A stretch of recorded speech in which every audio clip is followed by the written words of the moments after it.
call this meeting of the Public Safety Committee to order.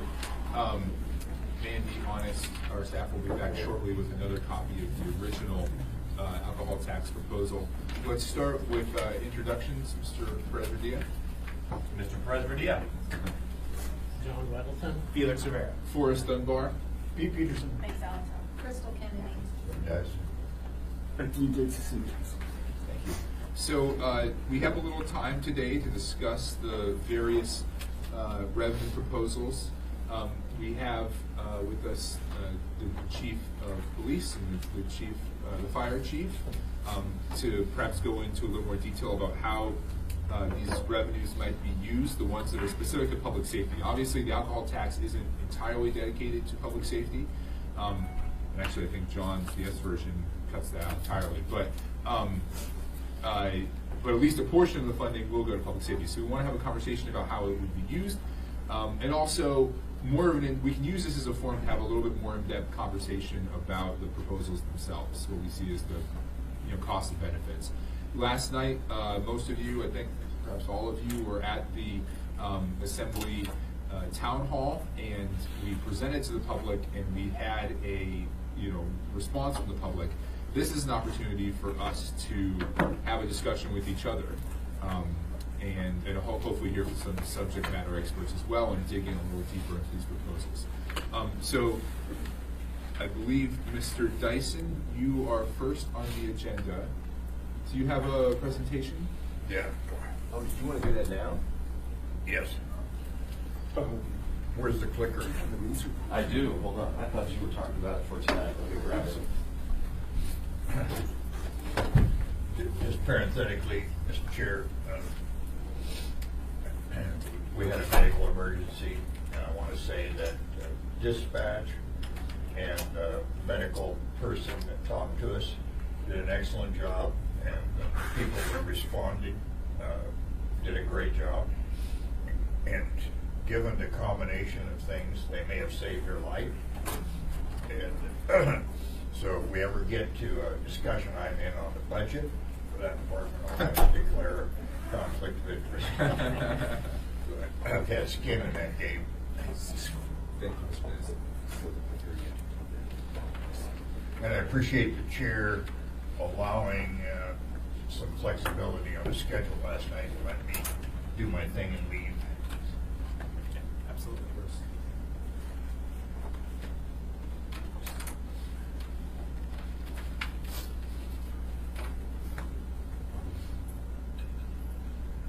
And also, I want to say that although I think the mayor's office will not actively support what I'm proposing, they have been very good at doing research and supplying information.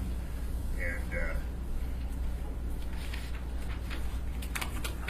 where's my diagram? There it is.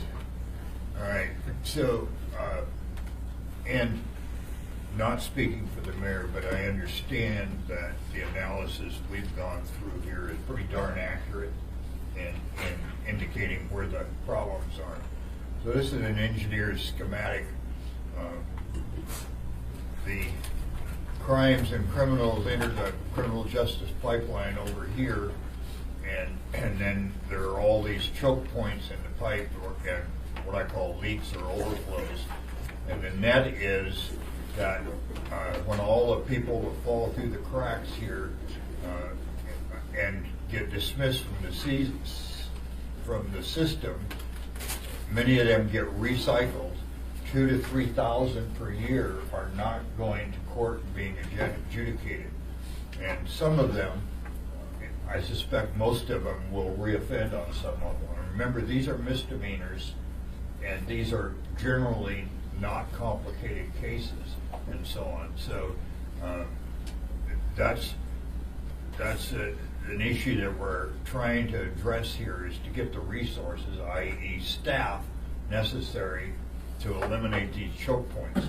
So the first one is not enough cops. And Chief Dahl has said that our number of police officers sworn is about half of what other cities our size. And then our prosecutors here is another one. We have, I think, 12 or 15.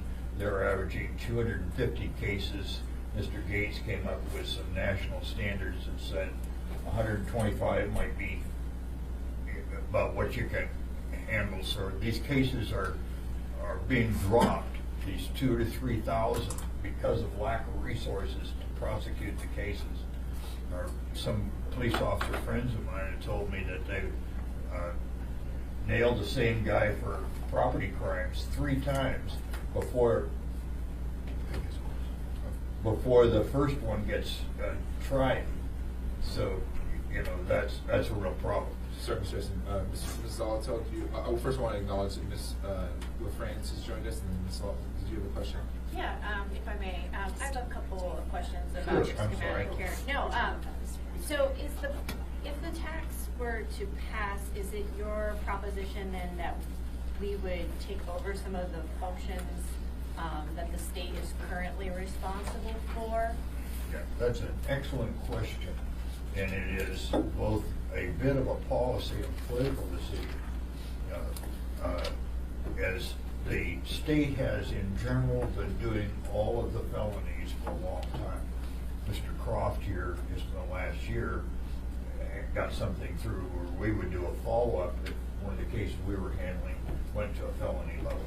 But the state is so overwhelmed that they're reluctant to jump in and take care of the somewhat lower level felonies. And I think it's their resource issue in having to do triage. So I think if we have the resources, we ought to do it.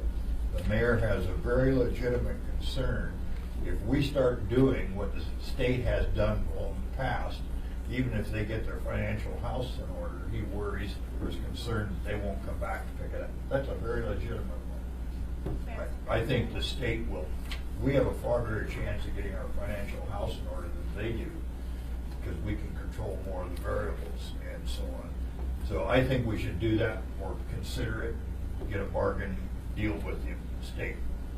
And then the other hard point in it, and I'm sure you're thinking about it, is our profound lack of treatment for mental health and substance abuse issues.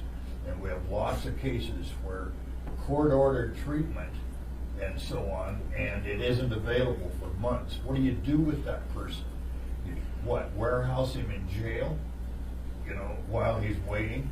And with those disabilities, what's his vulnerability and the propensity that he'll go back to repeating it? Huge issue, and the mayor has quite well identified that. Do you have an idea of what the costs associated with picking up the tab would be? No. Okay. But I suspect we can get some estimates on it.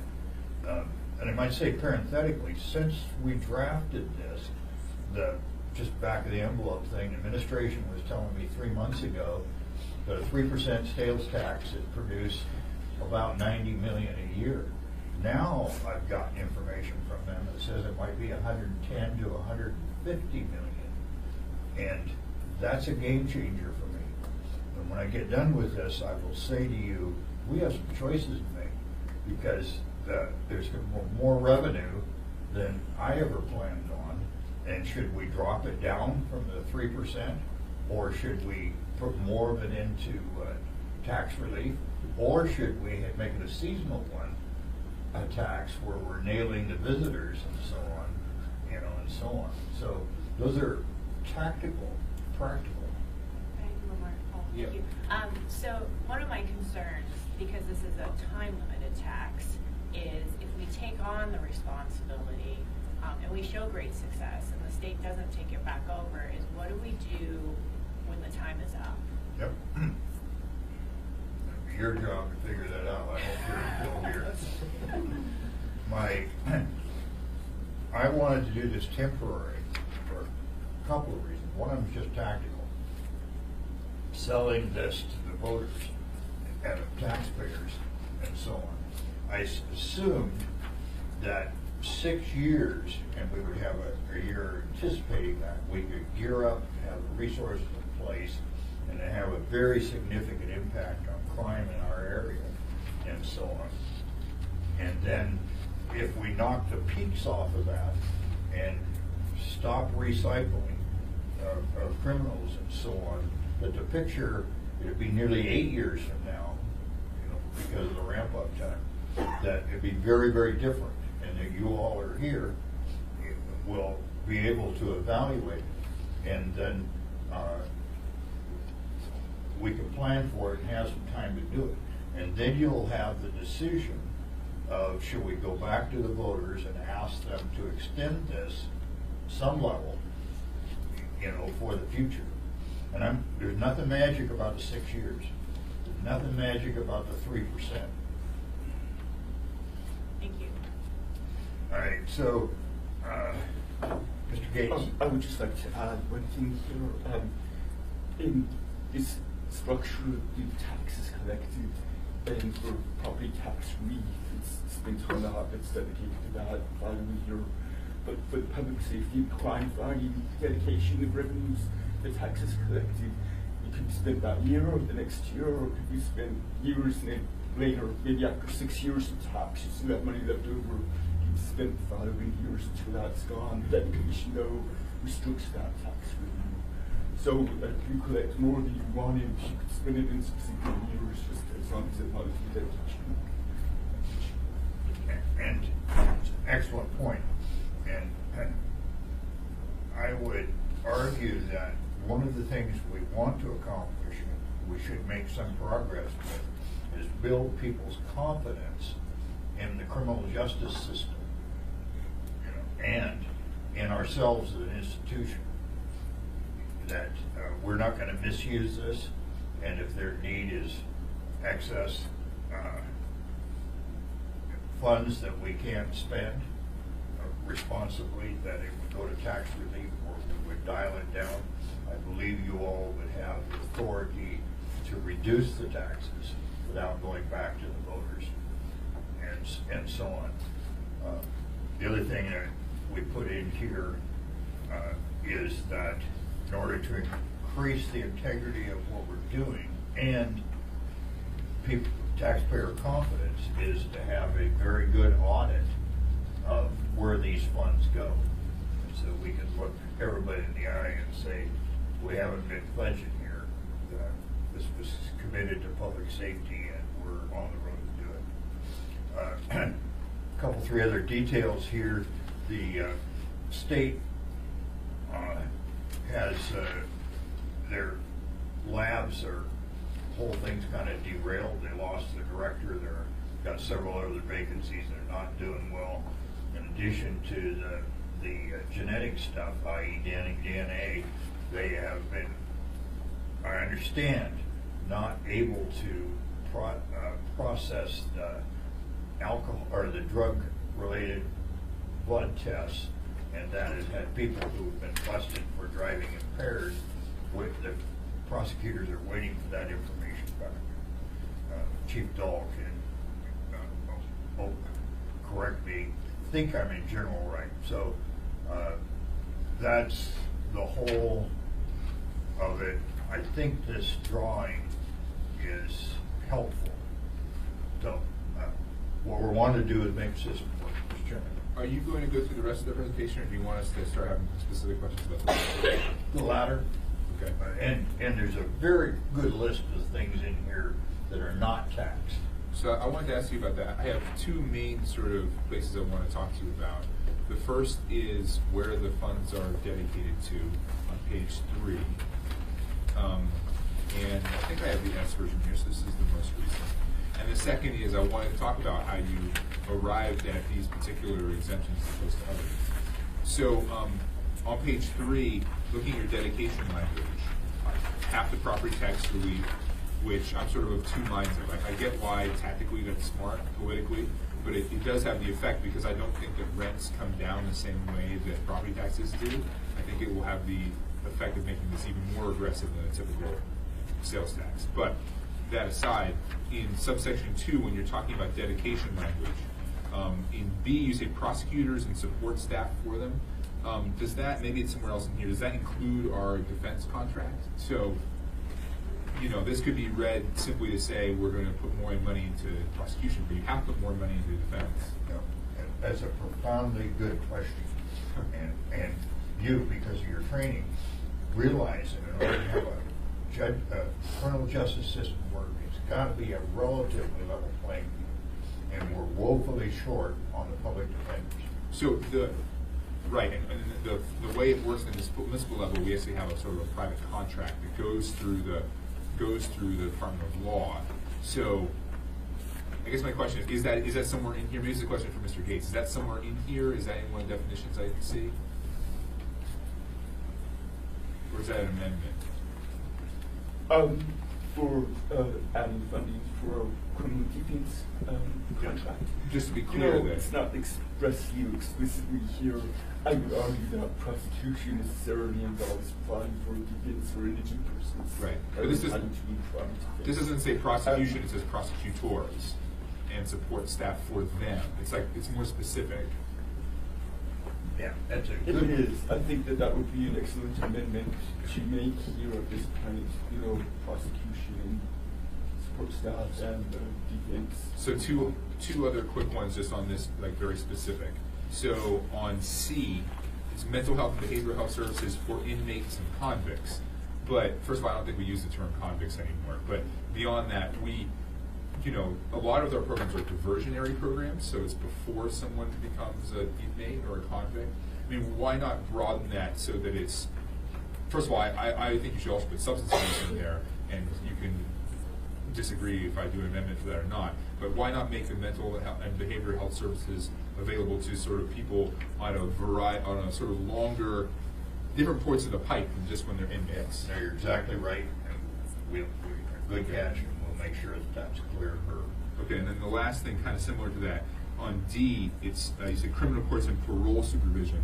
I think most of our supervision is actually probation supervision, not parole, but I could be mistaken on that. I mean, we got both. We don't do either, but the state does both. And it's the pretrial supervision for the people that are not incarcerated. Which is, can someone remind me if that's prohibition? Is somebody from the Department of Law, is that prohibition or parole? Not prohibition, I think it's wrong. Probation. Pretrial supervision is neither. I mean, I think you get a probation officer. Yeah, but it's not, I mean, parole is a pretty specific thing. And I think we have many more people, the chief maybe knows this, I think we have many more people on probation versus parole. So probation and parole are all run by the state. Right. And as far as, because there really isn't, and Sarah is here and can correct me from the municipal side for misdemeanors, but typically probation at that level is pretty unofficial. So real probation parole is run by the state, and it's all Department of Corrections. Yeah, and the other problem with D is we don't have criminal courts, right? The state runs criminal courts. So I get it that we are trying to insert ourselves, but I'm wondering how we would even do that. Like how would we, like we wouldn't like literally write a check to the judiciary, right? Like how would you envision us doing that?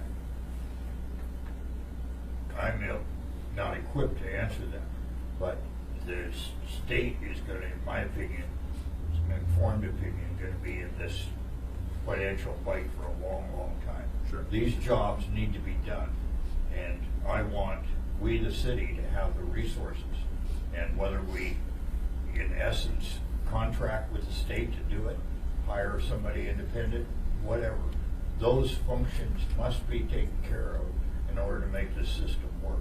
And how to work that out is way beyond my pay grade. But I have confidence that, particularly with the quality of people that Ethan has hired, that he can get there.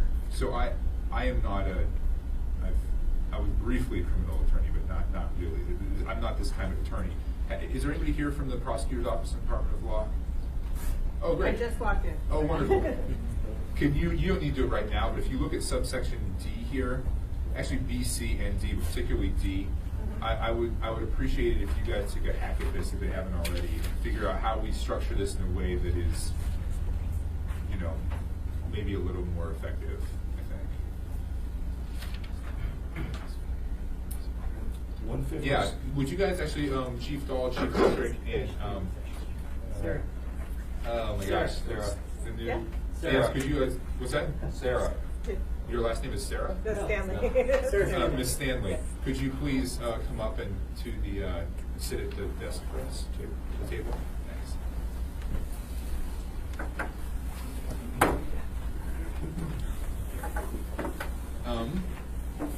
Okay, so I've sort of made all my questions. Other people have questions in language. Mr. Gates, you're in the queue. Yes, I wanted to add a point here. Like you're asking Mr. Dunbar, how these programs work for parole and probation, criminal court programs, and we don't have all those answers. Mr. Dyson, Mr. Sure, I advised you we don't have a Mr. Criminal Court, Right. and that the Department of Corrections would stay against parole, Yeah. things like that. But I think that I tried to explain in the AM that this is just funding to provide, I guess, some funding resources to figure out how can we do that and create innovative programs. We have some, and I used one as a model, or just to point to as an example, a municipal funded position that worked with the U.S. Department of Justice for their gang-related criminal prosecutions. And I don't know, maybe our experts here can talk about that program more than I can, but we do have some innovative programs that do some functions that are now currently or normally handled by the federal or state government. But there's no reason how we couldn't have some innovative programs where we do improve how the services are provided by those other government entities at the local level. I'm not sure exactly how they would work. This funding will help support, I guess,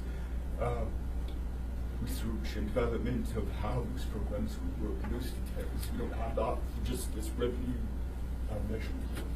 Thank you, Mr. Gates. Ms. Zolotel and then Ms. LaFrance. Thank you. In that same subsection C, number 2, I'm curious why we're talking about public safety purposes to combat crime and not prevent crime. Yeah, so, I mean, I guess, is there any objection to potentially using those funds for crime prevention? oh, absolutely not. And respectfully, police do not do very well. It's not part of their function. It's not, preventing crime. That's a social issue and so on and so forth. I have no objection to that. And if we can reduce the number of people entering the pipeline up there and the number of victims, why not? So if we need to make it more clear, that it can be for crime prevention, but I won't be here, I hope. And but I would encourage you to make the first priority is making the justice system work and get the people out of the pipeline that have committed crimes and so on. And then as we have the resources and hopefully know-how to do all that we can on the crime prevention. All right, Ms. LaFrance? Thank you, Mr. Chair. And Mr. Dyson, I may have missed this, sorry, I came in late, but in the same section, page 3C2A, the compensation for additional police officers, and I assume the language, the word additional is to prevent this revenue from being used just to cover the general operational costs of the department. But I'm curious about if the word additional is enough, or I'm assuming then whatever number the police department would be at, or fire department, police department in this case, would be at when this would go into effect, then anything above that would be considered additional and covered then by the revenue? Is that how it would work? That was how I was thinking about it. And I suspect that our critics will say, oh, you're just wanting to raise taxes to keep things at the same level. I don't know anyone that's involved with things at the same level of staffing, administrative, 911, or the sworn officers and stuff is at the right level. But we have our work cut out for us to build the public's confidence in us and what we're doing. If I guess a quick follow-up to that. So, 2A, maybe this is a question for the chief. I think there could also be some additional language as compensation for additional police officers, 911 emergency dispatch, etc. But a police officer also requires a vehicle and training there's a lot more than just their compensation, right? Yeah. Equipment, that kind of thing. And I intend that to be overall what it costs. Yeah. For $1 million, you can get about 6 officers trained and equipped, you know, and so on, maybe 6 and a half. For what? Sworn officer. But what did you say from the? You can get about 6 officers for $1 million. For $1 million, okay, that's what I was. All in. Cost. With the vehicle and everything. Yep, whatever the equipment is. Okay.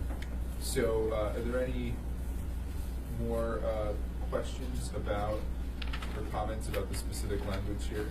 The whole document. Well, I think right now we're working on this section, but then we'll keep going. So would your preference, Mr. Dyson, be to do an S1 version or have us all bring amendments on the 14th Yeah. is in course? Yeah, we have done an S1 and made some improvements. Okay. And I think that's what you have before us. But based on even these very good suggestions here, I suspect that we would choose to do an S2, you know. I think, okay. I'm sorry, just for a correction, this is an S, so let's Oh, do S, S1. yeah, yeah, yeah. And by the way, from the original one, I dropped out the use tax, and all of this came from what Bill Evans did, you know, a few years ago. And the use tax, I think it raises very little revenues, but it basically says that if Felix, who's really smart, goes up to Fairbanks and buys something and avoids the sales tax here, brings it here, and uses it, had beneficial use here, he's supposed to figure out what the delta was and what the tax he would have paid, and then voluntarily declare that and give it to the city. Now, Felix has a higher quality friends than I do, but most of mine, which we're not spending a lot of energy on that. And the use tax also said that John, who's pretty handy, took a whole bunch of components from other things and put together something that was of significant value because of his skills. He'd have to pay taxes on the delta on that. So I've taken that out. And Mrs. Olitz? Yeah, before we move from the section, if there's contemplation of an S1 version, on that 2A section, I would suggest changing compensation to funding to kind of get to the idea that it's more broad and encompassing based on Mr. Dyson's intent for this discussion. sure. Where was that? 2A, C2A. Yeah. First bullet. Yeah, Line 9, page 3. if you're amenable to putting it in the S1 version, I would also say on 2C, you should include substance abuse treatment, which you had on your graphic. Substance Yeah. abuse, substance Yep. abuse treatment, mental health, and behavioral health services, and just cut it off there, and don't include for inmates and convicts, so you could actually target a Yep. broader group of people. Good catch. So, Mr. Gates is amenable to that too. Any other comments or on this section before? Oh, I'm sorry. Yeah, Mrs. just another Kennedy. suggestion, and I don't know if you came up with another word on that. Line 7, the combat crime, what about if it was just to address crime? Or reduce. Yeah, reduces it. Okay, okay. Whatever. So you've got something put in there,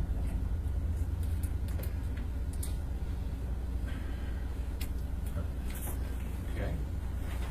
All right. Well, so you have more slides? Mr. I've President? got a whole bunch of them, but Okay. most of it's boilerplate stuff. But let's move through the language then. So, moving further into the document, does anyone have any specific provisions here that they want to discuss? Thank you guys for sitting up here. We'll see if we have specific questions for you. So, I thought about the limits on taxes, and I decided to leave it with what Bill Evans had, $200. And that gives more benefit to lower income people, but who cares? And, Well, it's $200 per person, right? I mean, per purchase. So, actually, for lower income folks that are having a bunch of small purchases, they will get hammered with tax. But if someone wealthy buys a big thing, it'll get I mean, it's kind of like Social Security taxes, which are capped at a certain level, so that upper income doesn't pay as much of the tax. But I mean, that being said, I'm not totally opposed to that. I see why you do it, but I think it is another factor that makes it more regressive, not less. Ms. Allenstall? Yeah, I would, if it's still in there, I'll be bringing an amendment to take it out. Because I don't think there should be any limitations on taxation in term, if we're going to do it, or per purchase. I have some concerns about that because it is terribly regressive. When I was kind of doing some calculations, the $200, it doesn't seem like a lot, but for someone to be able to make that size of purchase, to pay that amount of tax, you would be doing okay, usually, or it's a major purchase. And I agree with Mr. Dunbar that those who are kind of having to break up their purchases over time or make lots of smaller purchases are the ones who are going to really bear the burden of the tax.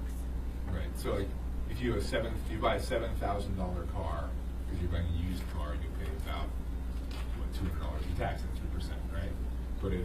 But then if you buy a $40,000 car, you're still just paying $200 in tax. So the person who's buying a nice new car is paying a much lower percent tax rate than the person who's buying the used car. Actually, I don't know if cars are taxed in this. I assume they are. Mr. Wellman? No, I think you're wrong. You pay, if you had the $40,000 car, you pay zero tax because you would just ship it in for Well, that's another problem with sales taxes in general. I understand what you said, because I understand in this particular case that's true, but you said you were against all limitations because they're regressive. Isn't a limitation intended in some ways to avoid regressive tax?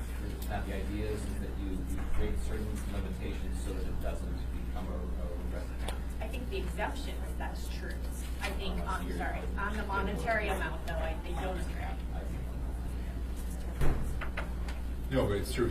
If this goes forward, and especially if we don't cap it, I think you're going to get a huge amount of opposition from Kendall Ford and places like that. I think you will get a very concerted opposition from people who are selling high dollar items in Anchorage. If we don't limit it. Right. And if we do limit it, then what we're saying is those who can afford to buy high dollar items in Anchorage are going to pay a lower percentage tax than those who are too poor to ship in a $50,000 car. And remember, this is per incident, per purchase. Yeah. It's not per day or per month. Right. Okay, so let's continue. Is there, Mr. Welton, you usually have very specific comments on language? Well, not a whole lot, but I think yanking out the use thing, which had confused me somewhat, changes a lot of it. But some of these exemptions, like, sales of food, exempting that sounds fine. But I think some restaurants, I think restaurants could be taxed. That's discretionary. If I can't afford 3%, I'll keep it small. So, Yeah. so it seems odd to me. I would think they think you should tax restaurants. And once again, this is stuff we took from what Bill Evans did. Mr. Gates, what's the policy issue with taxing restaurants? It's really just a policy question for your own body. You want to exempt those certain types of sales transactions or not. State law requires that we exempt from sales taxes non-prepared foods that the grocery store qualify for SNAP food stamps or WIC purchases, so we have to exempt them. Restaurants or caterers, prepared foods, and so forth. And so it's just there's a whole number of things you can do. There's a lot of flexibility with the policy choices you can make for exemptions. So you can exempt restaurants if you want to. And I don't know, we have any legal perspective one way or the other, pros and cons. I mean, ironically, you have. So I don't know. Mr. Welton, you said you do or do not want to tax restaurants? I think they should. Yeah. So I agree with Mr. Welton. If we think that we want tourists to pay a percentage of this tax, then prepared foods, groceries should be exempted. I thought that was the comment I had emailed you guys before. Right now, I'm hearing that they have to be under state law. But I don't know. I've never been to a place. Maybe I'm mistaken. I've never been to a place that had a sales tax where restaurants didn't pay the sales tax. For people with restaurants that pay the sales tax. Ms. Alto? I would offer the counterpoint where costs are high in Alaska and in Anchorage, that some folks can actually eat less expensively by going to McDonald's or fast food. And so a tax on restaurant foods does have a disproportionate impact on those with the lowest income. Yeah, I mean, that's interesting. I think you might be right, but it also means that insofar as we want tourists to pay this tax, tourists aren't going to make capital purchases, and they're going to buy food while they're here. And what we've done is basically exempted tourists from this tax, which is, I guess nice of us. I'm a little confused. This does tax restaurants right now. Well, no, because you cut out, in the S version on page 10, Mr. Gates, you got rid of the word prepared and left in the word, so now it's just a sales of food. Yes, and I'm sorry, I do need to look at the definition of food. Oh. And so if you go to page 8, line 8, Okay. the definition of food and the way it's worded only applies to food which is a grocery store. Maybe we want to clarify that in there because it is confusing. Unprepared food. Would you suggest clarifying that? Do you clarify that B1 and page 10? Just Yeah. the sales of food. Okay. Unprepared food. And then maybe Ms. Alto will offer an amendment to delete that entirely, but, or to change that so it does exempt restaurants. But right now it reads as if it exempts restaurants, even though I understand that it doesn't. Ms. Clarence? On a different item, my next item. Yeah. Okay, thanks. So, Mr. Rice, one question that has come up that I've gotten has to do with personal hygiene items, diapers, toilet paper, etc. I don't see an exemption in here for those items. Are they covered under a definition or in any area where they wouldn't be taxed? Those are exempt and required to exempt them. Those are the types of, I guess, products that qualify for liquor purchases. I'm sort of guessing here, so I'm not Okay. exactly sure. But I think that you can use the supplemental, the WIC program, and I think that qualifies for purchases of diapers and baby or each items. I would actually double check that. So, may I follow up? Yes, Ms. Clarence. So anything that would fall under a WIC purchase wouldn't be taxed for anybody, even if they're not using the WIC program? That's correct, and Okay. that's true by state law. Oh, okay, thank you. But a very good point. So what I'm doing is, I want to do the best we can to address a very significant issue in our culture.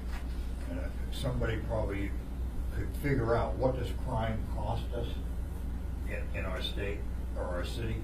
And if we can drive down the cost of crime, living gets better and cheaper for everybody, including the delivery of services.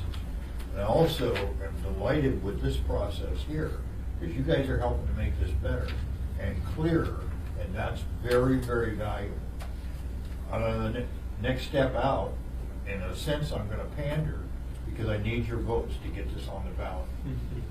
And so most things we can do that will satisfy you that are sticking points, I'm all into catering to you, as long as it doesn't get to the detriment of what we're trying to do here on public safety.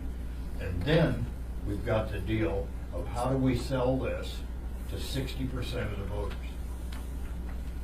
And that's why, given the new revenue estimates from the administration of 110 to 150 million per year, those are pretty adult numbers.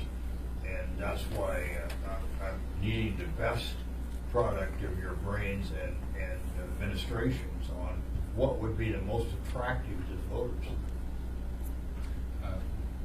Mr. Perez-Rodilla? When we started, you spoke a little about the rationale for the sunsetting of this, and one of those reasons was because you felt like that was something that would be more compelling to voters. Yep. Can you just speak to that a little bit more? Because I guess I'm struggling with the idea that the need is going to end,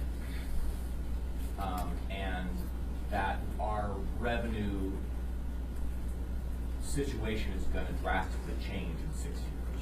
and just really that sort of transparency and honesty with Yeah. voters, right? So maybe you could speak to that a little bit, because I'm struggling with that piece of it. Me too. I feel like it's a little bit of a sales pitch, that it isn't just saying, listen, we need to pay our fair share, we need to figure out a new revenue stream, we need to do it in a really practical way, we need to have it go to things that people care about that we need, and we need to make sure that we're not taxing things that actually hurt people, especially vulnerable people or low-income people, that sort of thing. I mean, that's what you're trying to do.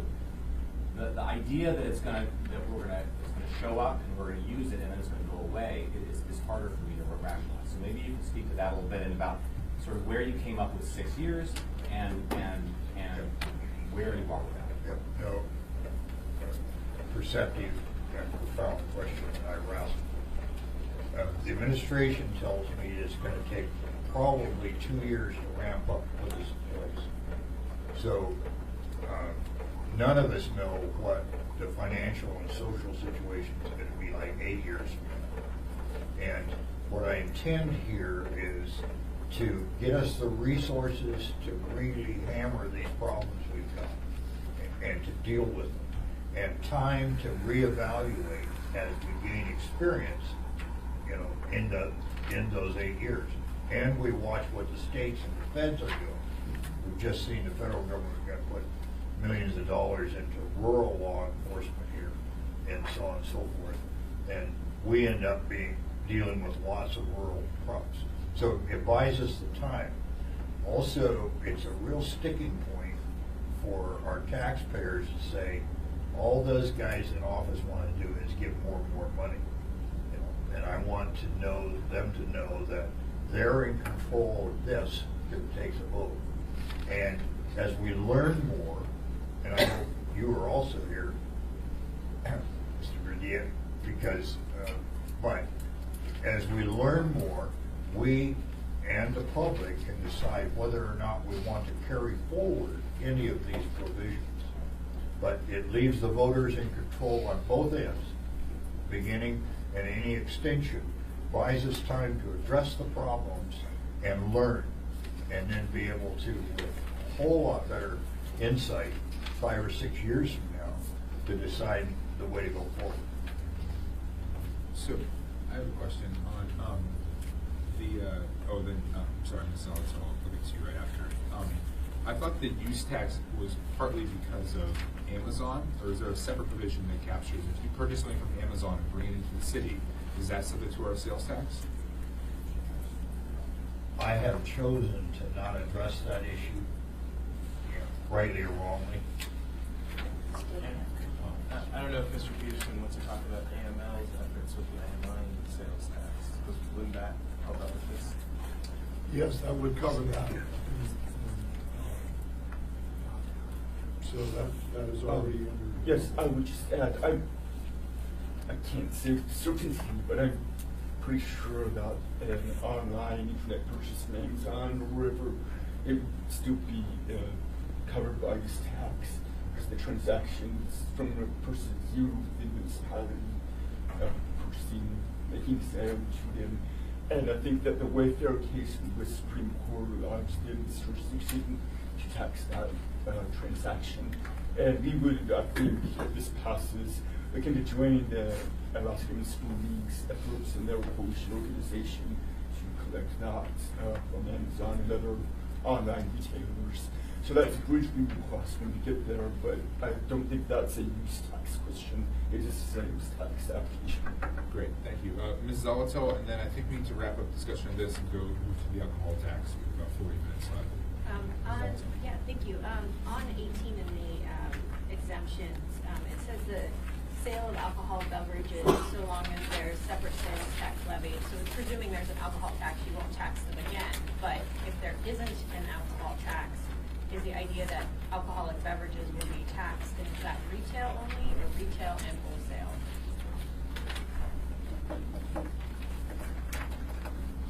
I'm sorry, I was looking for the page. Could you repeat your question for me? Sure. Assuming there is not an alcohol tax, under this proposal, would this be a retail alcohol taxation of alcohol, or would it be retail and wholesale? Oh, this is only retail. Only Only retail, retail okay. transactions. And there's language here, and I can find it if I didn't have a minute. But it's only to the final end user of what it's sold goods. Mr. Pearson. Thank you, Mr. Chairman. On page 11, number 14, it says rental unless the rental transaction for personal property provides a right to purchase at the end of the rental contract. I'm trying to figure out what kind of rental are we talking It's about? a lease purchase, Oh, lease purchase. kind of a deal. That would be subject, but these are exemptions. Okay, all right, thank you. Mr. Dyson? I'm Yeah. sorry, did you have a point? Oh, when you're done, I was wondering if we could go back to 2D. Okay, yeah, Mr. Dyson, and we'll go Well, to Mr. Prosecutor. I was going to ask you to give a couple minutes for the chief and the lady that runs the prosecutors to say, if you had $50 million dropped into your piggy bank, could you use it? Could you implement it? What impact's going to make? Okay, yeah, can we quickly go, we'll start with the prosecutor and then move this way.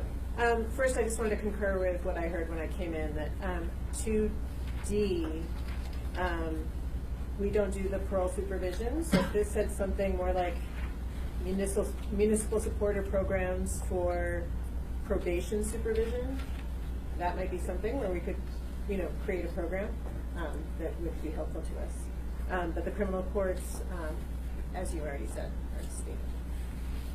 Okay, thank you, ma'am. Chief Petrick, do you have any comment on what the potential uses of this kind of funding would be? I think Assemblymember Dyson's got it very focused on PD and the criminal side of things, so for the fire, I don't see there being any impact or change for us. Okay, thank you. Chief Dahl. Well, I think that, obviously increasing funding at the police department is going to result in lots more people working at the police department. I mean, if you look at our budget in any given year, like 85% is for staff, right? For officers, 911 dispatchers, Department of Evidence techs, records clerks, all of that. So, a massive infusing of funding would trigger, very large growth inside the agency, and that's something that I think everybody that's in the room has been struggling with for the last few years, is finding ways to grow the police department. We've been successful in some areas. We grew a little bit again this year, just starting off in 2020. But most of the things that we're talking about, both internal to the police department, like the backlog in records, or externally out in the community, the issues that everyone is bringing forward, most of the ways that we look at addressing those things is through more people, right? I mean, it's pretty fundamental. More people can do more work, get more stuff done. So that's where we would do that. And Mr. Dunbar's correct that if we look at growing the police department in any way, my suggestion would be that we do it in that comprehensive way that you mentioned, with equipment, training, and growing all elements of the police department, so we don't grow in sort of an unbalanced way like we have the last few years, which I think was necessary. I mean, the number one problem was crime in the community, right? And so we grew in a way to address that, but now we're facing some internal issues as a result of that growth. So I would just look towards that kind of comprehensive type of growth if you're looking to grow the police department, and I mean, certainly that level of funding would do it. Ms. Stanley? Yes, Mr. Stanley. And I would just ask that as funding is, perhaps increased for police, that the assembly keep in mind that we can't prosecute more cases. You know what I mean? You also have to raise the number of prosecutors and the contract with defense counsel, with Denali Law Group. So raising, increasing numbers on one piece of that will not be effective if then we can't prosecute them. It might help with crime prevention, Totally definitely, agree. but. Mr. Gates, then Ms. LaFrance, and Mr. Perez-Murdia as well. Oh, thanks, Mr. Chair. I just wanted to ask Chief Dahl, you mentioned a comprehensive expansion would be more rationale. When you mentioned equipment, do you picture the need for capital? Used to expend this sort of money on capital expansions as well as operational, or are we just talking about equipment that could be an operational expense? No, that's a good question. So I think that my intent with that statement was just operational.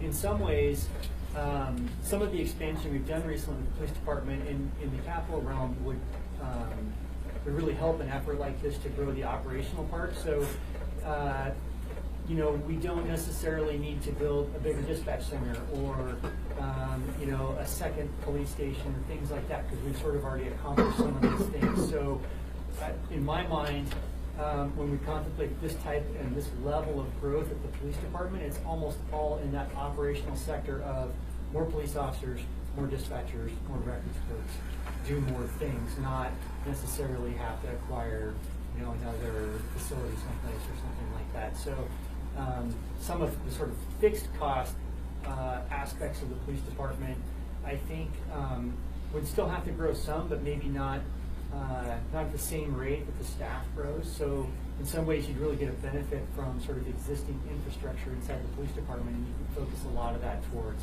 that staff growth to get more stuff done. So thanks for that question. We've got Ms. LaFrance in the queue, and then Mr. Presbithia.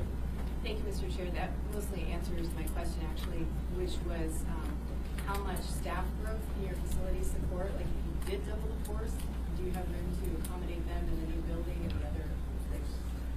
Yeah, so that's a great question too. I mean, that's been a lot of what we've been doing for the last 2 or 3 years. Is everything that we're doing with the police department, we're looking forward to that. If we continue to grow, are we able to support that? And the answer is yes. I mean, as we're working our way through the initial stages of the redesign in Elmore, but as we're doing that, we're maintaining that capacity to have patrol officers based out of that building. And so at some point, if the department grew, you know, at the level that we're talking about here, we'd probably get to a point where having all of patrol in one facility really wouldn't be sustainable, and operationally it really wouldn't make sense anymore. And so we'd start to do where, you know, every time a patrol shift starts, it starts in 2 locations instead of just 1.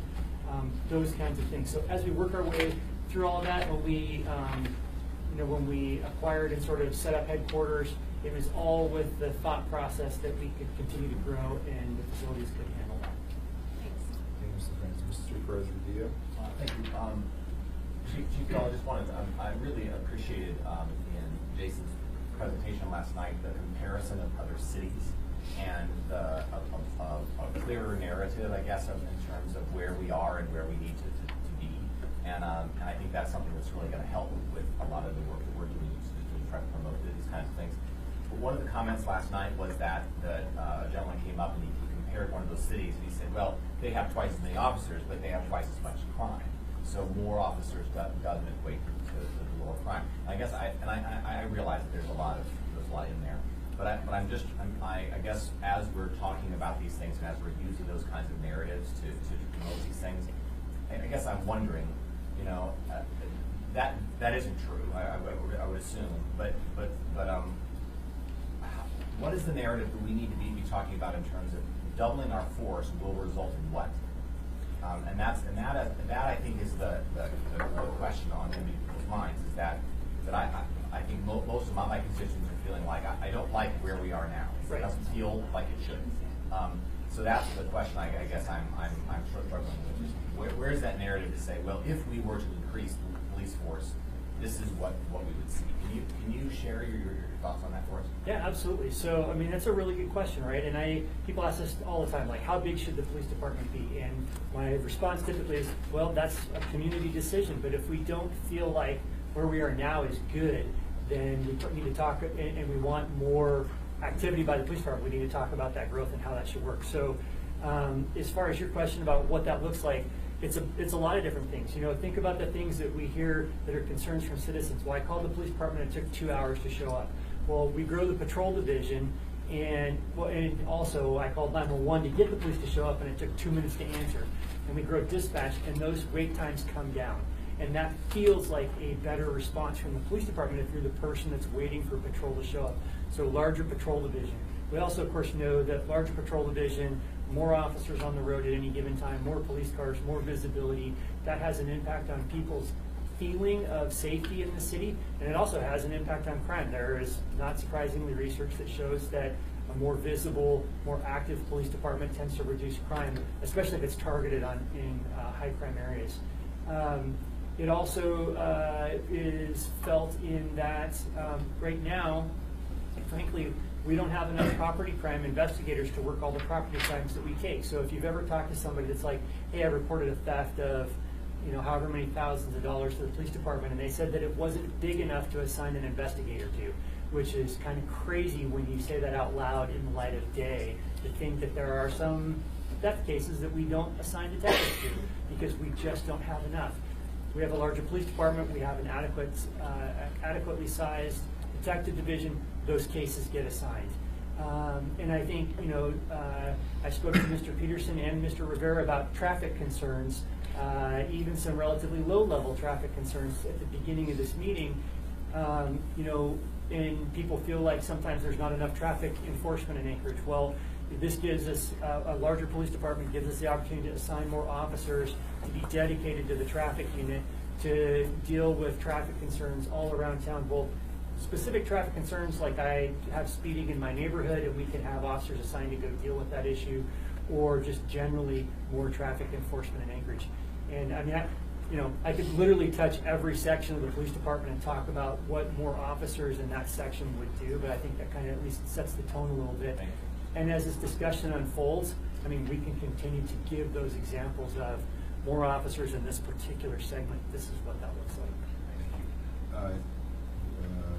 Mr. Dyson, I'm sorry, Mr. Weddleton and Mr. Dyson. Okay, thanks.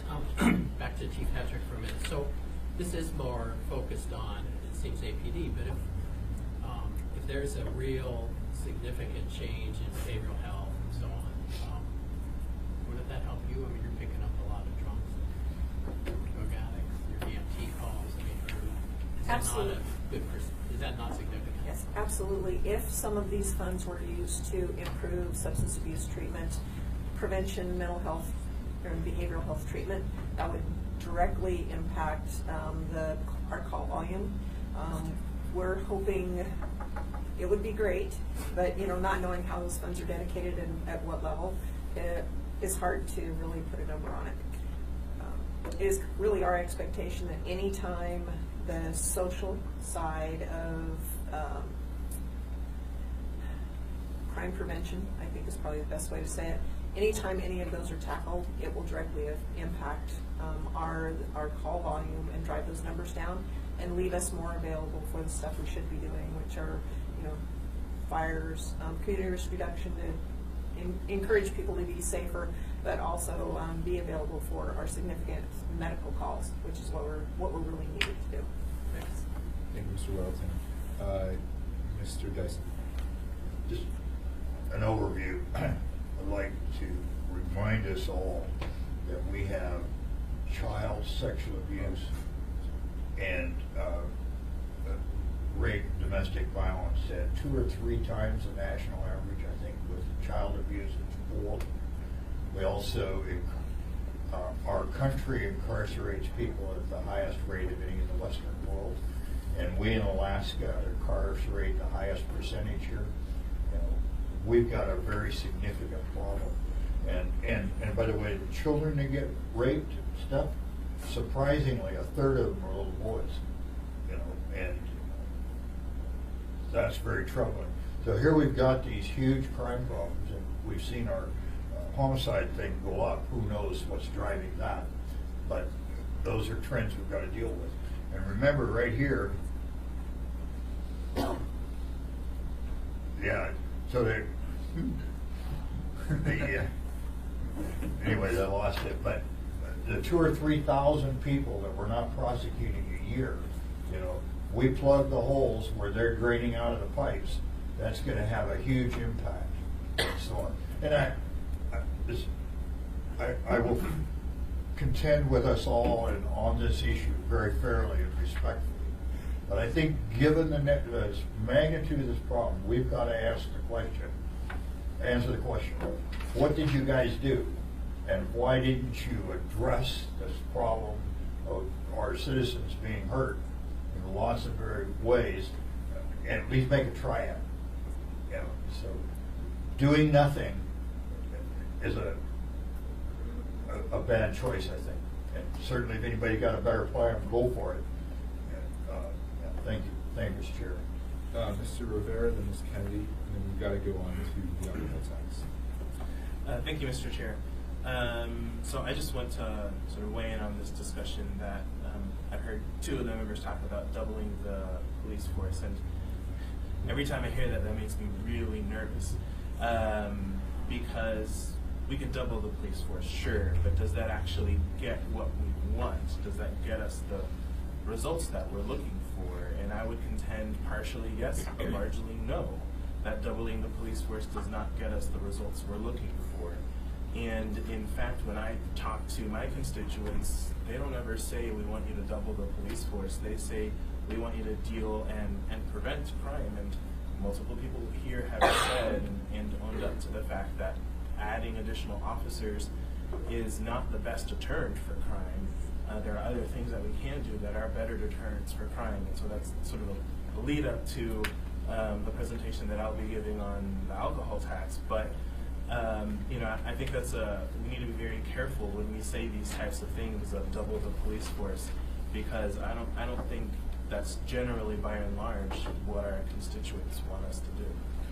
Well, I also think that even on the high end of the estimates, and even if we dedicated almost all the revenue to it, I don't think we could quite double the police force. So we should probably not use that term. Ms. Kennedy. Thank you.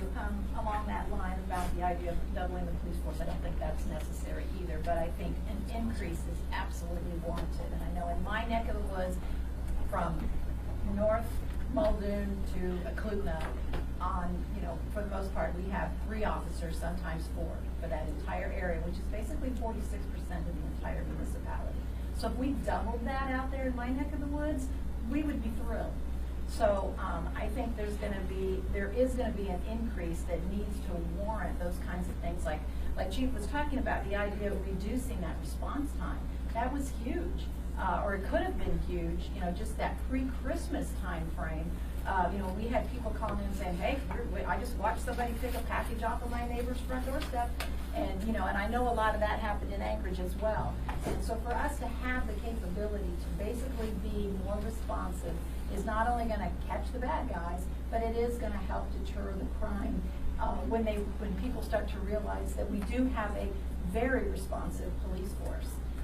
So to have the tools and the manpower to do that, I think is what all of this really gets at. The other thing is, I don't want us to lose sight of what the other part of this that basically offsets some of the property tax. In my neck of the woods, we have people who are rapidly getting to a point in their lives where the homes they've been in for 40, 50, maybe 60 years, they're barely able to afford the taxes on it now. So they're selling their property, and now they need to move into a senior housing development of some sort. We're really low on that end. We really don't have a lot of capacity for senior housing. So if we provide some way of offsetting some of the expense of just living in a place where you've lived for years and not having to move on to something else because it's too expensive, that helps out a great deal. So, like I said, I don't want us to lose sight of the other part of the advantage of this particular way of going about dealing with taxes. So the other interesting thing about all of this is, to me, it's a bit of an experiment. And I don't mean we're trying to make guinea pigs out of people, but I think there are a lot of unknowns about what a sales tax would do in this community because we've never had one. So to a certain extent, we've got a lot of ideas about how this would work out. Maybe it will be beyond our wildest imagination. I don't know. Maybe it won't. But to have a 6-year sunset on this gives us the opportunity, or gives the assembly at that time the opportunity to say, hey, you know what, there's been some real benefit to this, and we've seen how things have shifted and gotten better. So we can move towards using something like this again. Let's increase it, or let's drop it down. Wasilla just not too long ago had a 3% sales tax, and they dropped that because they reached a threshold by which they had made the money they were interested in making, and they didn't need the 3%, so they dropped that. I think went to 2 or 2.5%. So that the Assembly would need the ability to do that, to drop it if it's way out of line. I've heard a figure of if we had a 6.5% sales tax, we could totally eliminate property taxes. Think about that for a little bit. That's about 270-some million, I believe, that we actually collect from property tax. And if we could just eliminate that totally based on a 6.5% sales tax, which is not out of line for just about any place else in the lower 48. But anyway, a whole other thing to think about. But the point is, if we can figure out how to really do the things that we know are important, like getting a handle on crime in this community, and we can do it at the same time as we alleviate the burden of some of these taxes on some of our people who really are at risk of losing their home or having to move to a cheaper place, I think we would be moving in the right direction. So I think to a certain extent this will be a little bit of an experiment, and we ought to see, if the people are willing to try it, like I am, then it would be really interesting to see how it all plays out. So, on that subject for a moment. So some of the legislators we met with, I'm meeting with this week, they're talking about a statewide sales tax, half of which would go to the municipalities, and so on and so forth. And when that's worked in other places, the state ends up collecting it, gets us off that burden. But Pete knows that it would really add impetus to getting the unorganized people out there to organize, because they have a revenue stream. So there's a double-barreled thing that some of the state legislators think. Thank you. Ms. LaFrance? Sorry, I had one last thing, and that was just a comment that I think one of the things that we do have to be prepared for, and I'll say this Tuesday night too, and Chief probably is aware of this too. If we get more officers out there really spending more time, or we're having better coverage out there, I think we can fully expect to see the data show that our crime rate's going to go up. I mean, the statistics, if we're out there catching more bad guys, if we're certainly getting more people to call in and knowing that maybe they'll get a response now, we're probably going to see the rates go up. So a lot of, I think, what happened, and temporarily, I believe that too, but I think a lot of the reason why we see higher rates at other cities with more police officers is because they're out there doing more things to combat crime. So we have to be a little prepared for that. But in a way, that's good. That means we're catching them. So if we've got the crime going on out there, then we want the ability to catch them. So anyway, just part of the argument, I guess. Thank you. Thank you, Ms. Kennedy. Ms. LaFrance? Thank you, Mr. Chair. Real quick, I know we're not debating. However, I just wanted to clarify that when I used the phrase doubling the force, it was for illustrative purposes in terms of what is the facility capacity. So if there was the data, I could be compelled one way or another. Thank you. Thank you, Ms. LaFrance. Okay, so we have a little bit of time for the alcohol tax. We're going to have a work session on the alcohol tax as well on Friday. So there's more time to talk about this, but I don't know, Mr. Rivera, do you want to take the lead on this? Sure. So both versions of the alcohol tax are much shorter and simpler than Mr. Dyson's version. So I think this will be relatively quick. So I think we all know the basics, right? 5% flat tax alcohol retail sales, and the Dunbar, Davidson, and Rivera version has 3 primary dedications. First, and I think that ties into Mr. Dyson's proposal and into what Ms. Kennedy was saying. We realized that we need more officers, and so the first dedication source is funding for police and first responders. Contrary to Mr. Dyson's version, though, this version also has a tie-in. We are hoping would have a tie-in with AFD, with some of the really great preventative work that we heard about at the town hall yesterday with the CORE team. And if members haven't read it, there's a CORE report that came out that really talks about how much prevention that the CORE team does, and really how much savings we have seen as a city by having this CORE team. And so this first dedication source would go towards new sworn officers, more non-sworn officers, and increasing and enhancing the core team. The second dedication source goes towards more of the prevention side, because as I said earlier, we can increase the police force as much as we want, but it's not going to really prevent some of the things that in the state we are known #1 nationally for. And so that's funding to address child abuse, sexual assault, and domestic violence. You know, that can come in the form of a variety of different ways. It can be, and I think really what we're looking at, what we should look at, are the best evidence-based ways that can combat these serious issues. Is there something from the health department here, actually? Because the health department would be the one administering most of this. Is there somebody from the health department here? We've previously had conversations with the health department about this and about the fact that it would be good for these programs through nonprofits. I'm sorry, continue, Mr. Sorry, can you repeat? It would be grants to nonprofits? Through the health department. Okay, sorry, I didn't quite catch all. Would be the most likely way that they would be administered. And then the third one, I think it really goes again to the stabilization and providing treatment and helping deal with that sort of onslaught that we know that we've seen in the municipality. And I see sort of the third piece as part of our responsibility in the larger grand scheme of things between the $40 million that the various for-profit and nonprofits have generously given to the $15 million in the MLMP sale, if that's approved by the RCA for treatment. This, I think, provides the operational monies for us to be able to work in tandem with those two different funding sources. So that's primarily what the dedication goes towards. The rest of the ordinance basically deals with putting this in the charter so that it's, I think, very specific to the voters. The voters know we can only use it for these sources, and if we want to do it, use it for something else, we have to go back to the voters. And then lastly, requiring the simple majority, 50% plus 1, to get this approved per recent court decisions. And that's it, I think.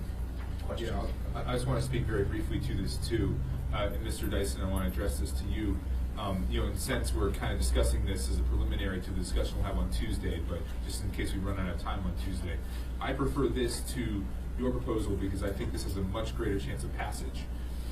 Because it's 50 plus 1, and also because it got to 47% last year without a campaign behind it. We have commitments from nonprofits that the campaign will be run, and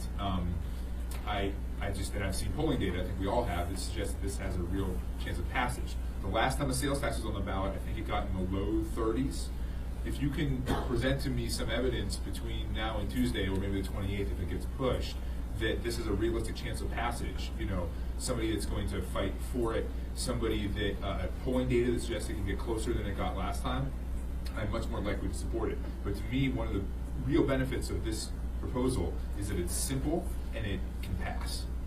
I mean, and so it's great to talk about $70 million for public safety and police officers, but or whatever it is, but if it can't pass, then it's $0. Whereas this is a much more modest sum of money. It's only 10 to 15 million. But if it's real, if it actually can pass, then it is substantially more than your proposal. I'm sorry, Ms. Salazar? Yes, I had a couple of questions. One is, do you think that the domestic violence, child abuse, and sexual assault aspects of the proposal could be considered behavioral health? I mean, those seem to be duplicative to me. So it's a question I may not have an answer right now. I did ask Natasha from the health department the same question. I haven't heard back yet. I think that my response to that would be, I think you're probably right that from a programmatic standpoint, for people that are very well versed in it like you, that there could be some duplication. But for the voters, this is actually going on to the ballot. I think it's important to spell that out for the voters so they understand those are the kind of programs we're talking about when we say behavioral health. Well, and so as someone who has worked in a behavioral health program, the program that I worked in can't get funding for domestic violence and sexual assault because we're a behavioral health program. So I don't I think there's somewhat of a distinction here, and that's the way that I would see it, but there might be some crossover. Okay, and the other question I had is, would there be any concern about adding an annual reporting requirement, like the S version, or like Mr. Dyson? Both of those had some kind of report out. I really like that idea. I wouldn't say that there's any opposition from the sponsors to amending that to include it. No, I think, yeah, frankly, I think if we were to do like our own S version, I'll probably include that. So if you I'll probably be bringing want to the do an floor amendment, amendment. Okay. I'm totally fine with the reporting requirement. Thank you. Other specific, Mr. Perez-Rodriguez? So so I really appreciate your first comment because I think that this one of the real pieces of transparency here is that we're trying to get something passed, right? And I had a conversation I think with a couple of people because I'm still relatively new to this work, trying to understand the strategy of why we do what we do sometimes, and knowing that there are people who've gone through this many times and realize that that's a nice idea, but there's not a high chance that passes. So I appreciate those comments, and I guess I would just ask that the strategies that Mr. Dyson is talking about, the simplicity of talking about public safety only, the simplicity of saying it's gonna start and end. So this is not since I'm living forever.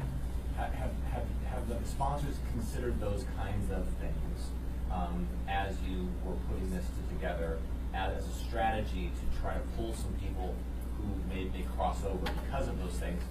I guess the last piece is that, we had someone speak, you had left by this time, but someone from the alcohol in industry stood up and said last night that he was opposed to the alcohol tax, but his industry would support a broad-based tax. And I'm not sure if he was just speaking for himself, but so I guess I'm trying to sort of figure out if there are strategies that the sponsors of the alcohol tax have thought through that would allow them to bring people on board that maybe wouldn't normally come on with some of these sort of strategies. Sure. So first, addressing the temporary tax. Frankly, I don't think the voters will believe that it's a temporary tax. And actually, from everything that I've seen, they say, ha ha ha, yeah, right, you guys are going to make this permanent. So unless there is an actual campaign to fight and say, no, we really mean temporary when you say temporary, I don't think the voters are going to buy it. Second is in regards to the alcohol industry. In my experience, the alcohol industry has said a lot of things, but has not actually done a lot of what they said they would do. So when they say that they would support a general sales tax, I'm not extremely confident with it.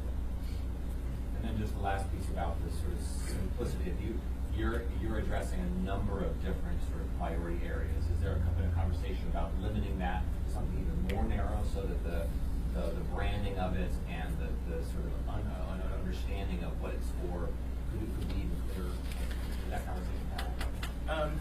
I think generally that conversation has had, and I think, when we have talked to our constituents and looked at the polling, these areas that we have decided to put as our dedication sources not only are the three ones that rise to the top, but also the three ones that in some combination I think can really address and have a real world impact on our constituents in a way that other combinations I don't think would.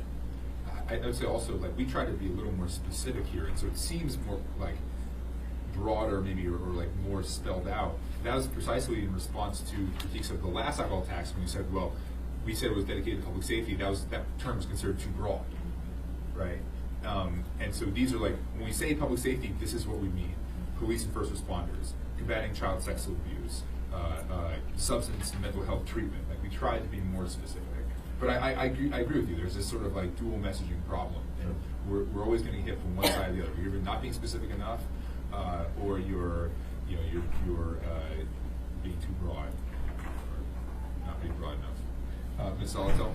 Yeah, another question actually on the public safety component. I guess what's I mean, you said more sworn and non-sworn support.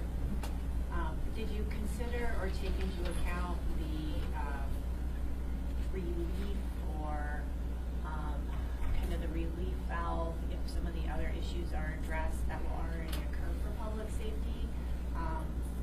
guess I kind of want to have a little bit of that conversation, because I think what we hear, even though we maybe don't have ways necessarily to quantify it very easily, is that public safety spends a lot of time dealing with things around substance abuse, mental health, homelessness, and if we were to address those, there would automatically be some kind of release.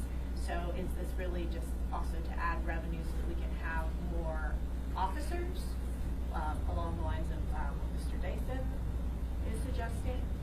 Yeah, so yes, answer to your last point there, this is an effort to increase additional officers. So this isn't sort of status quo shifting around the pots of money.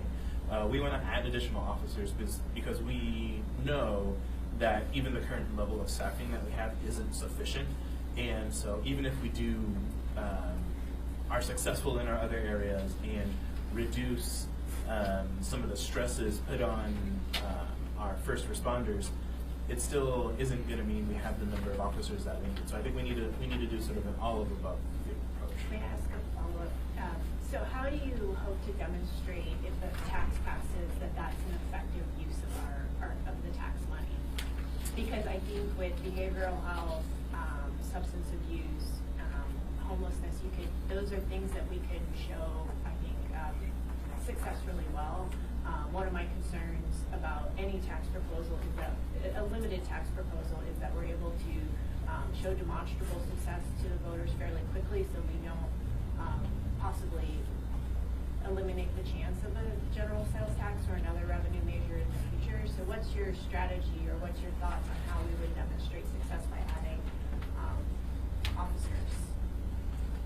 I think that's part of the reason why we all want the reporting mechanism to be in here, because I think the report, we can be specific in what we ask in the report, not necessarily in code, but sort of just to APD and AFD. And through that, we'll see the successes and how those successes translate to reduced stress on the departments. And I think, part of also what we want to do is, you'll see that we haven't been prescriptive in, we want this to be a third, because once the stresses are reduced, then that gives us the ability to move things around, and I think in a very strategic and thoughtful way that we're not going to be able to know that right now, and we're not going to be able to know that until the tax has been in effect. And we did have a conversation about making it a third, and we didn't put that in there because I see that reason. We might discover that, for example, the behavioral health programs are more effective than adding more police officers, and so we could have the ability under this to shift that money. But the goal is always to reduce the instances of crime and suffering, improve public safety. But to that very point, I think when we add more officers, as Ms. Kennedy kind of told us, and I believe that to be true at least temporarily, we're going to see actually a spike in the statistics. We may see a reduction in response times. So that's why I'm trying to get what the public safety metric might be by which we will be wanting to try to show success, because I think that's one of the hardest ones when we add money to an already to public safety, is how do we show demonstrable success in a way that the voters will feel like their money is being used well? Because I feel like we get a lot of comments that we're putting a lot of money into public safety and people aren't getting what they want, so will more money help? Yes, Chief? I'll start with this. Just for an example, if you get a chance to look at the report from the core team.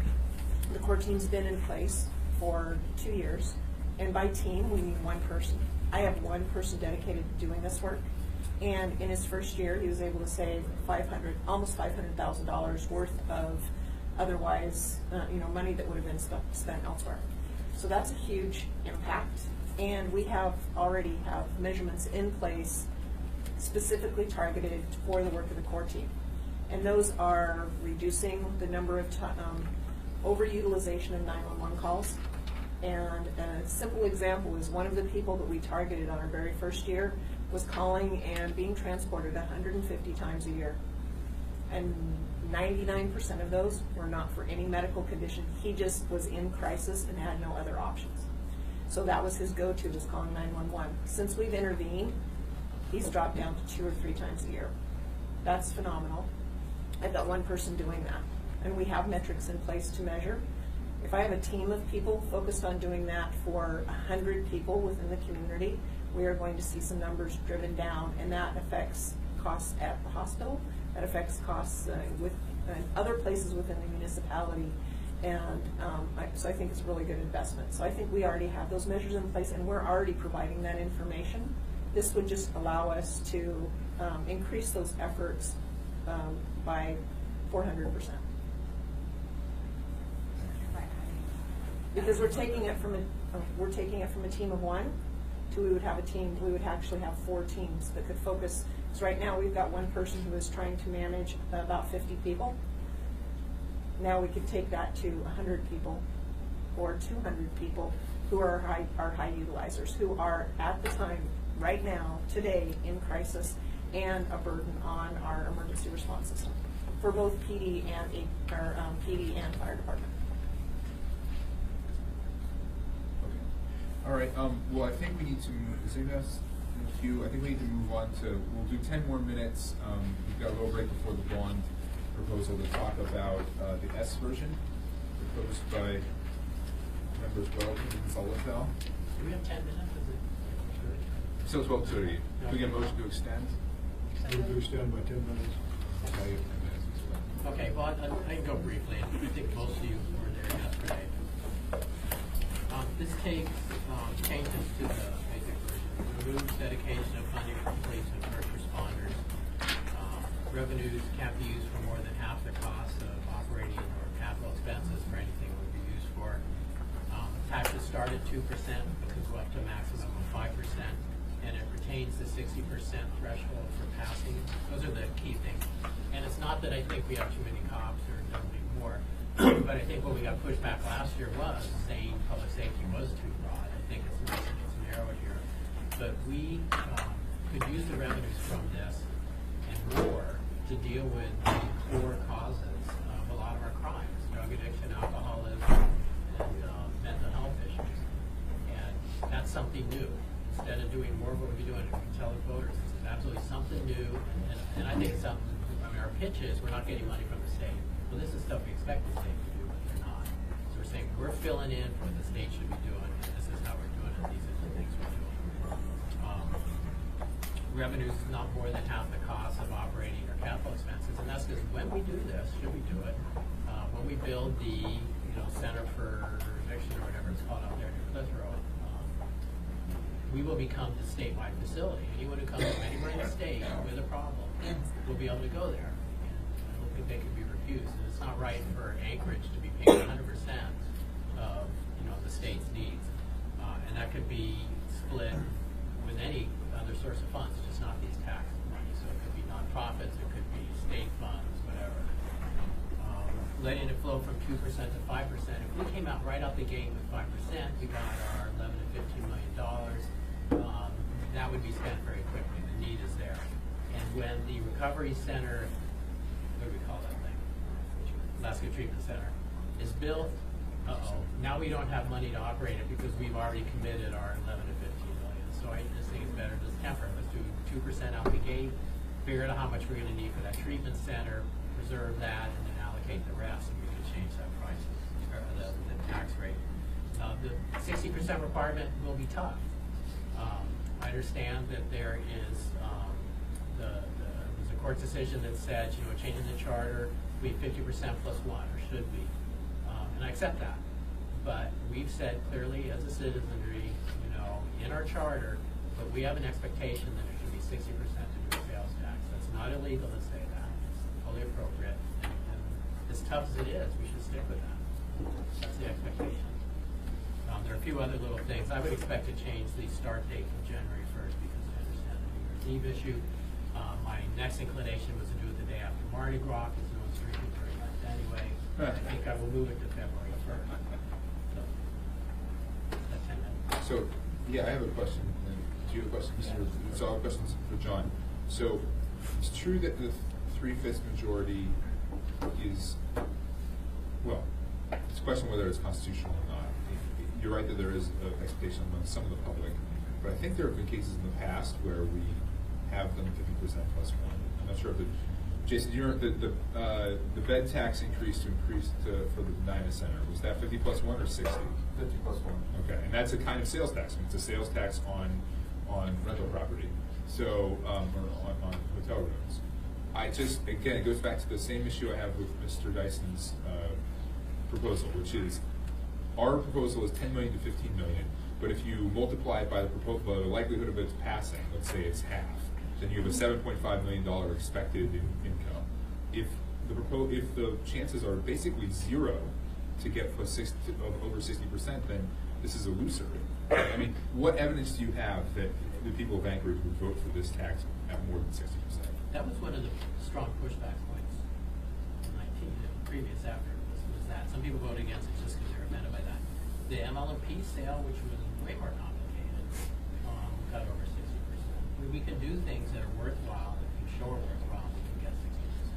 I think people are fed up with drunks and alcoholics and all that business and the homelessness, and they want to see something different done. This focuses on something different. I think the case that we will be likely, I expect that MLMP sale to go through, we'll be building this pricing system. I'm sorry, I can never remember that. I think it was someone I'm not supposed to do that. How will we operate that? Don't build it if you can't operate it. That's a game changer to have that here. I think there was pushback last year that why are we building this is for the state. I think the 50% requirement, we went over 50%, kind of deals with that. It says, look, we're not going to pay for all of it. We're going to bring other people in or other sources of funds in.